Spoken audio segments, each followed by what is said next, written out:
Hey everyone, welcome to today's episode of Master Your Coaching Biz, the podcast. And our guest today is Mandy Tucker, and her business is the Startup Culture Code. And Mandy is a business team and operations coach, and she helps small businesses scale using corporate strategies. So welcome, Mandy, to today's show. Hi, Cheryl. Thank you. Thank you. Really glad to be here and to share with your audience. And yeah, I'm sure it's going to be a good conversation. Yeah, I'm so glad you're with us. So tell us a little bit more about yourself. Sure. So I've come from, or I still am, in a 25 plus year corporate career. I work in technology at a senior level, and I have been a leader for many years now. As well as a business owner, right? And the business that I have, yes, it's a Startup Culture Code. We cover a number of things around culture, but predominantly it's about how we support coaches, business owners to build their team, their leadership, and ultimately process and procedures to scale their business, right? So it's the super fuel, it's the engine within their business and how to grow that. Yeah, awesome. And I see, okay, I have a little bit of an echo. Hopefully that doesn't show up in the recording. Okay. So let's have that edited out. Okay. All right. So I see that you are an ICF coach, which is wonderful, and also a certified EQ trainer. Yes. I'm also certified EQ, so it's one of my favorite things about being a coach is also kind of digging into the EIQ with the coaches. But so just so we have different guests here, right? Some coaches are not certified or credentialed, and some are, and so I love that you are, and that you're talking about business, because sometimes we don't talk about the business side of things when we become certified coaches, and it can set us back a good while, especially in the beginning. Yeah. And I think the reason I went that route is because I've been in corporate for so long, I understand the dynamics of team leaders and that whole dynamic, and how especially EQ, emotional intelligence, is the foundation, right, for all of those relationships that we build. And it's the personal side and the business side. So once you start digging into those kind of topics, you can really see how we can gel together and influence each other to the benefit, right? Yeah, absolutely. So I'm curious. So you talk about processes and systems in place for new coaches. How important is that? I think for new coaches, it's very important, but not the most important thing, right? Especially from early in your business. I don't support my clients and say, well, you need to plug in system and process straight away, because I think you have to have an element of test it and see. Right. Mm-hmm. So building out the program you want, or how you're going to work with your customer, is all really important, and making sure that that's the first thing that you look at. Right. So let's start to build the business, understand where you want to go, and that's when we can start to inject some of the process, right? And start small and then grow big. So what's going to make it easy for you, a great experience for your customer, and those are the kind of systems. So maybe that is your onboarding process. Maybe that is having a great, your calendar working so it's automated for your customer. Or maybe it's just, different tools around ClickUp or Asana that's going to help you manage your day. So start small and build out. Yeah. I love that. And then when do you think, is kind of the first signs that the coach is ready for a team or a team member? Yeah, I think it's a great question, right? So I think it's when it doesn't feel easy anymore, when it starts to feel painful to you, is often the sign that we look for. But I would ask you to kind of step back a bit, right? And try and start to inject some type of support before it becomes very overwhelming and you start to feel that your business is too hard, right?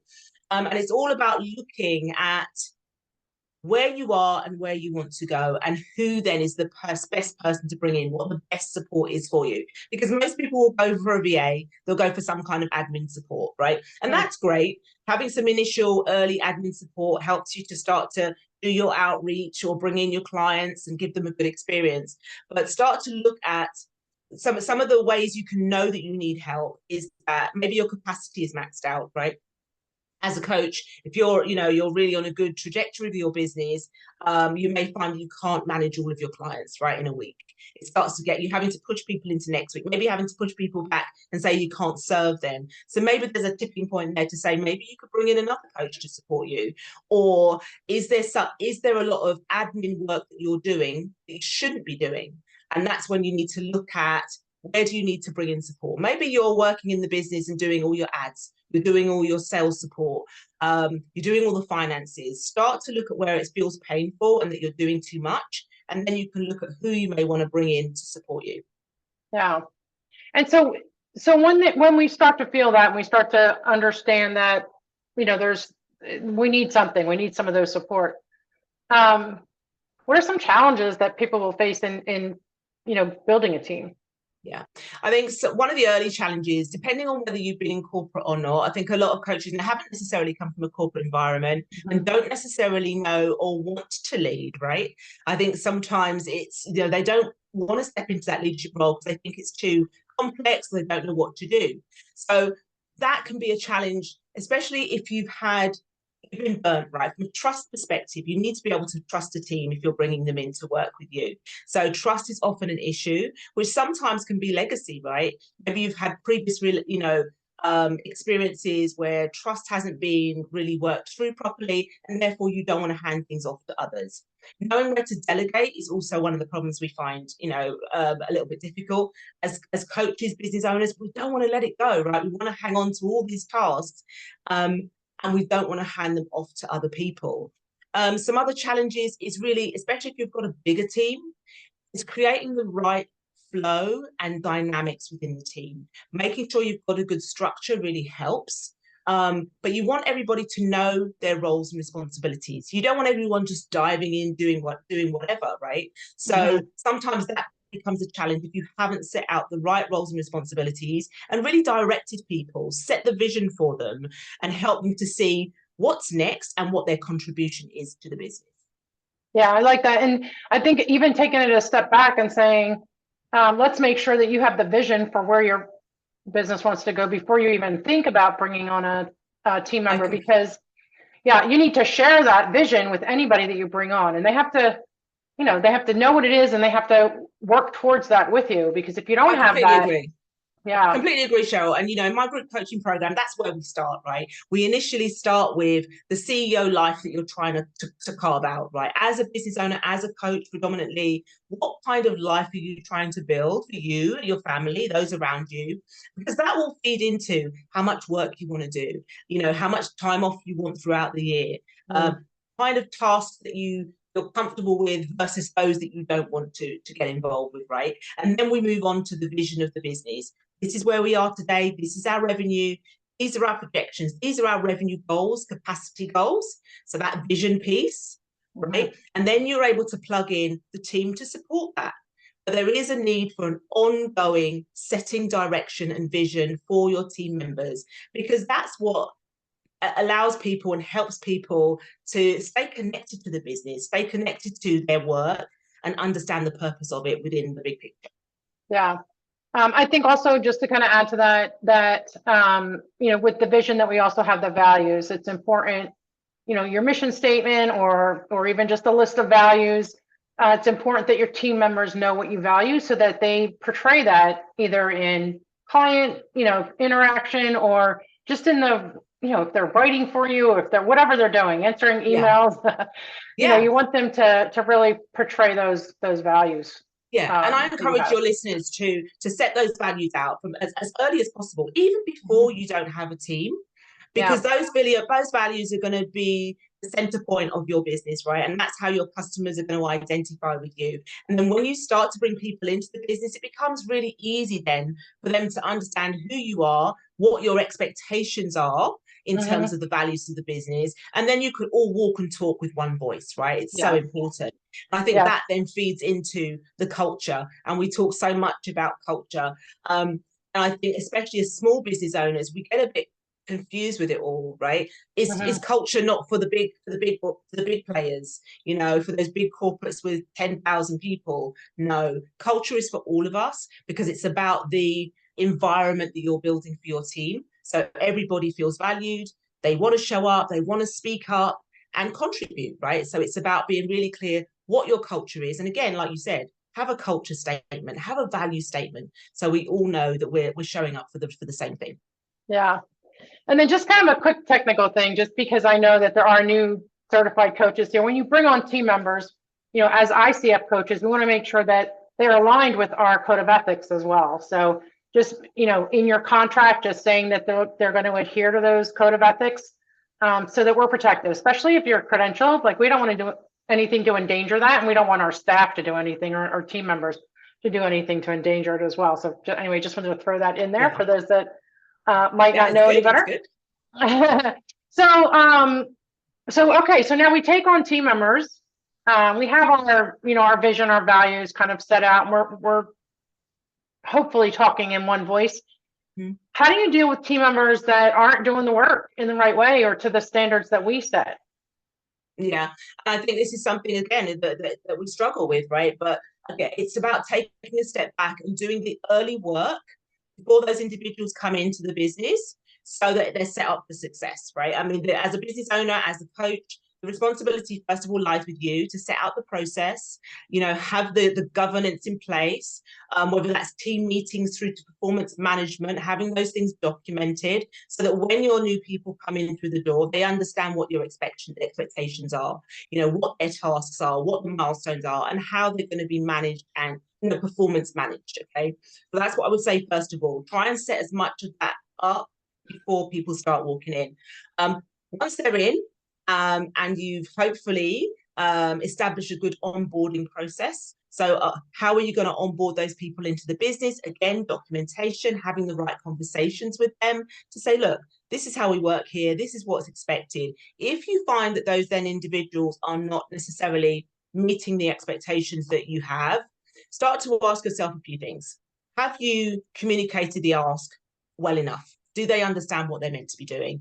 Has it been documented?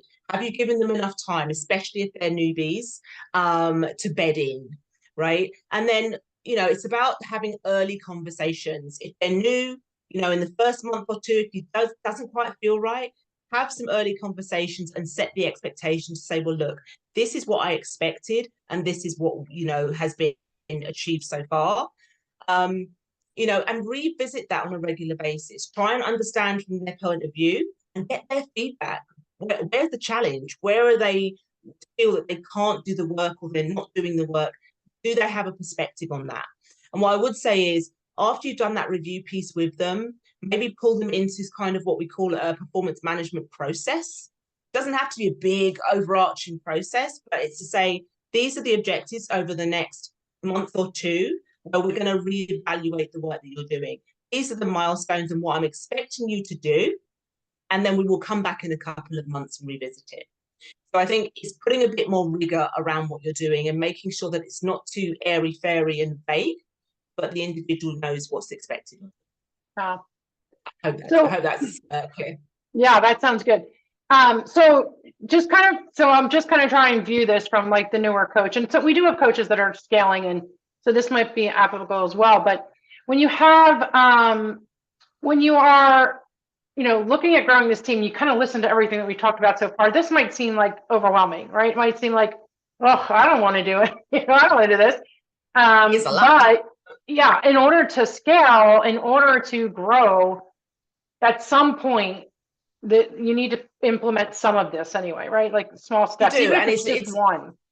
Exactly. It's not about doing all the things. It really isn't. It's about looking at where your business is now and where you want to get to and how you incrementally add, right? Even if you're adding a couple of individuals, maybe it's support coaches, maybe it's someone to help you with your outreach, whatever your gap is, that's what you need to fill. So you're not doing all of this at once, because it can be quite scary. And I think it's about having a constant review piece, right? So every quarter, every 6 months. So I work through with my clients an operational plan, which is a 6-month plan. So we will look at where you want your business to go over the 6 months. And we might say, okay, well, in the first 2 months, we really need a salesperson to come in because sales are down. So we may want someone to come in and focus on that. You work out whether it's a part-time person, whether it's a full-time resource that you require. And then you just review that as you go along. Making sure you've got the right metrics and data will also help you to make the right decision incrementally. Definitely not do all this at once, because you will completely overwhelm yourself.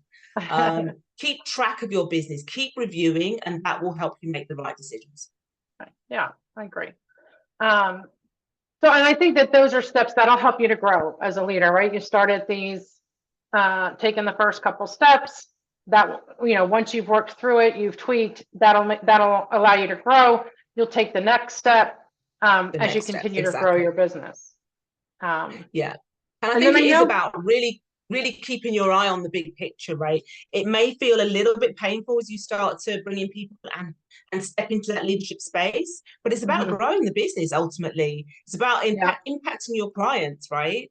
And this is enabling you to do that. Yeah. And I think also part of that is just being able to, because I think some of us might have a little bit of a control problem. Yes.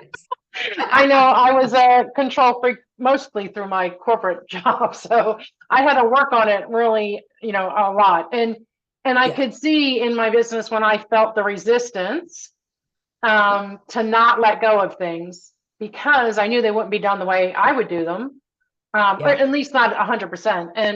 And so, but it's like anything else, any other kind of task. Like if you have kids and you want your kids to learn to do the tasks, you got to let them do it. And then you can give them the feedback, and you can help them grow. So it's the same thing in your business. It's the same thing if you're a manager and you have people reporting to you and you have to grow them. So I think if anybody's listening feeling like, oh, I don't want anybody else to do anything in my business, that we have to let that go a little bit. We definitely do. It's the learning. And I think once you start to see the benefit and the outcome of you trusting others and handing things off, then it helps to make it easier the next time. And again, small steps, right? Hand off the smaller tasks that you feel comfortable with. Once you see your team member do a great job, then it becomes easier and easier over time to relinquish some of the more complex tasks. Yeah, awesome. All right, well, we're actually coming to the end of our time. This was a great conversation. What would be a kind of a final tip that you would give to somebody that's looking to start a team? I think it really is about understanding your vision, where you want to go to. Do not move too fast, and just plug the gaps that you have first. Don't look around you at other teams that are growing. It's about your own business and plugging those gaps, not that of other people. Yeah, awesome. And you have a free gift for our audience? I've sent you the link for my podcast registration. So it's to register. I'm launching a podcast next week, actually, called Great Teams Take Time. So if you're intrigued or need some more support about how to build your team, then by all means head over there and register. And on my website as well at Startup Culture Code, there are also some free resources as to when is the tipping point for you to actually start to look at teams. So on my website there are also some resources. Okay, awesome. So of course we'll have the website link in our notes, and also the social media links. If you would like to connect with Mandy, just go ahead and take a look at the notes. All right, thank you so much, Mandy, for joining us today. No problem, Cheryl. Thank you so much. Yeah, and thanks guys for tuning in, and we will see you on the next episode. Thanks. Bye.